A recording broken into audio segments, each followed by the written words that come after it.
تبلیغی جماعت اتنی کامیاب کیوں ہے, اتنی کامیاب, حالانکہ ایک پیسہ بھی نہیں ملتا, کھانا چائے نسوار پان گٹکا سب اپنے خرچے پہ. جب آپ ایک سال جنگلوں میں پیدل لگا کے آؤ گے تو کوئی ایئرپورٹ پہ پھول لے کے کھڑا ہوا نہیں ہوتا ہے بھائی, نہ دفتر میں کوئی انکریمنٹ لگ جاتا ہے, نہ گورنمنٹ کی طرف سے کہ ماشاء اللہ چونکہ ان کے کوئی سرٹیفکیٹ بھی نہیں ملتا. آپ بتاؤ میں سال لگا کر آیا ہوں, وہ اگلا کیا ثبوت ہے, کوئی ثبوت تو کچھ بھی نہیں ہے. مدنی مسجد فون بھی کرو گے شاید وہ بھی کہنا ہم تو جانتے ہیں اس بندے کو ہے کون, کچھ بھی نہیں مل رہا ہوتا, پھر بھی اتنی کامیاب کیوں ہے؟ پھیلتا ہے, کام پھیل رہا ہے. وجہ کیا ہے کہ جب یہ دعوت دینے کے لیے جاتے ہیں تو اپنے آپ کو چھوٹا بنا کے, یہ نہیں کہ ہم تیرے کو سکھانے آئے ہیں, تجھے کچھ پتا ہے نہیں بھائی, ہم سیکھنے آئے ہیں, آؤ مسجد میں بیٹھ کے مذاکرہ ہو, ہم بھی سیکھیں گے آپ بھی سیکھیں گے, ہم نے تو خود کلمہ پڑھا ہے تو ہم سیکھنے والے. تو یہ جو سیکھتے اور بھائی اور عزت اور کوئی یار کیا کیا باتیں آتی ہیں دماغ میں کھوپڑی میں. بھی میں ایک واقعہ سنایا نا, جس نے مجھے سنایا تو بس میں آنکھوں سے ضبط نہیں کر پا رہا تھا. حضرت مولانا طارق جمیل صاحب کا واقعہ ہے.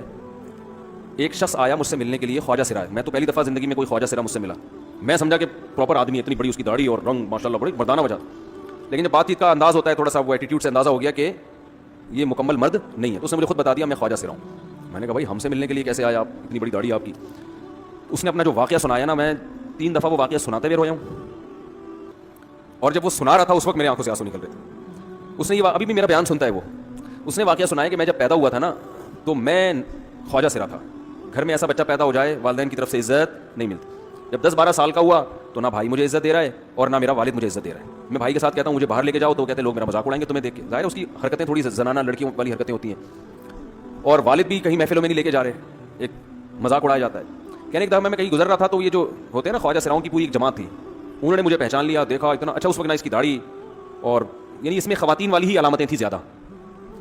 تو انہوں نے مجھے کہہ رہے اتنی عزت دی, کھانا کھلایا, اور اپنے گرو کے پاس لے کر گئے, اور گرو نے کہا کہ تم ہمارے ایجنٹ بن جاؤ, ہم تمہیں پھر ڈانس ماس کروائیں گے, آدھے تمہارے آدھے ہمارے, جو بھی اس کا سیٹ کرے. مجھے پہلی دفعہ کہیں عزت ملی تو, لیکن میرے ابا کو پتہ چل گیا, تو ابا نے لا کے طبیعت سے اڑ دیا کہ دوبارہ ان میں نہیں بیٹھنا.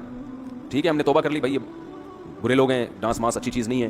ٹھیک ہے, تو اب کیا ہوا, کہتے ہیں کہ پھر جو ہے نا کچھ دنوں میں کہیں کسی سے جھگڑا میرا ہوا کسی بات پہ, تو اس نے انتقام لینے کے لیے شکایت لگا دی ابا کو کہ یہ دوبارہ ان کے پاس گیا, حالانکہ وہ جھوٹی شکایت تھی. اب ابا کو لگا کہ یہ صحیح کہہ رہا ہے جس نے شکایت لگائی ہے, کیونکہ شبہ تو تھا نا ابا کو دوبارہ جائے گا. ابا نے پھر مارا, کہہ رہے میں بول رہا ہوں کہ میں نے یہ کام نہیں کیا, میں نہیں جا رہا ہوں ان کے پاس, میں نہ ناچ گانا سیکھ رہا ہوں, کچھ بھی نہیں. لیکن ابا نے اس کی باتوں میں آ کے انکوائری نہیں کی ہوگی پوری, وہ سمجھے ہوں گے کہ بھائی ایسا ہی ہے, تو ابا نے پھر کٹائی لگائی. اس کے دل میں منفی جذبات پیدا ہو گئے اور یہ گھر سے بھاگ گیا کہ بھائی مجھے ویسے تو عزت نہ یہاں مل رہی ہے اور میں ذلت برداشت بھی کر رہا ہوں, تو بھی کہہ رہے میں وہاں چلا گیا. تو جب میں وہاں گیا ہوں نا خواجہ سراؤں کے ہاں, تو وہی گرو اور ڈانس, اور پھر اس نے مشہور کچھ ایکٹروں کے نام بتائے جن کے ساتھ ہم ڈانس کرتے تھے, اور پیسے آنا شروع ہو گئے, آدھے گرو کی جیب میں آدھے ہماری, اور ہٹو بچوں. لیکن ظاہر ہے کوئی عزت دار راستہ تو نہیں ہے نا. کہہ رہے ہیں کہیں سے تبلیغی جماعت میں حضرت مولانا طارق جمیل صاحب آ گئے, انہوں نے اجازت مانگی, ہمارے گرو کو پیغام بھیجا, بھائی مجھے ایک دفعہ یہاں آ کے دعوت دینے دو. اس نے اجازت دے دی, آ جاؤ بھائی. بیان کیا, ان کو سمجھایا بھائی یہ زندگی نہیں ہے, اللہ کی سیروزے کے لیے بہرحال ترغیب دی. کہہ رہے ہیں میں تیار ہو گیا, باقی لوگ تیار نہیں ہوئے, میں تیار ہو گیا. کہہ رہے میں نے گرو سے اجازت لی, اس نے کہا جاؤ لگا لو سیروزہ. تو کہتا ہے کہ جب میں حضرت کے گھر پہ گیا ہوں نا, تو حضرت پہلے سے دروازہ کھول کے ایسے انہوں نے دونوں بازو پھیلائے ہوئے تھے استقبال کے لیے, پہلے سے کھڑے ہوئے تھے علماء کے ساتھ. کہتے اتنے مشہور آدمی, اتنی بڑی سیلیبریٹی, اور اتنے بڑے بڑے علماء, ان کی پگڑیاں, ان کے اتنا خوبصورت لباس, جو خود عزت دار لوگ ہیں. کہہ رہے ایسے جو ہے نا میرے استقبال کے لیے دونوں بازو پھیلا کر کھڑے ہوئے, اور ایسے مجھے بیٹا بنا کے نا اپنے سینے سے لگایا کہ تو میرا بیٹا ہے. کہہ رہے خدا کی قسم مجھے زندگی میں پہلی مرتبہ ایسی عزت ملی مجھے کسی سے, اور اس عزت دینے میں مولانا کا کوئی مفاد, بولو بھائی, کچھ بھی, بلکہ ذلت ہوگی نا. لوگ کہتے ہیں خواجہ سرا کو بیٹا بنایا ہوا, اور اس وقت اس پہ بیچارے میں کچھ زنانہ سی علامتیں بھی تھیں. تو خواجہ سرا کو کیا دے رہے ہیں, عزت دے رہے ہیں. کیا کسی تاجر پہ محنت کرو تو تھوڑا چندہ دے دے گا مدرسے کو, ایسا ہی ہے نا. اور کسی افسر پہ محنت کرو تو تعلقات کیا ہو جائیں گے, جب وہ دین پر آئے گا تو اس سے کیا فائدہ.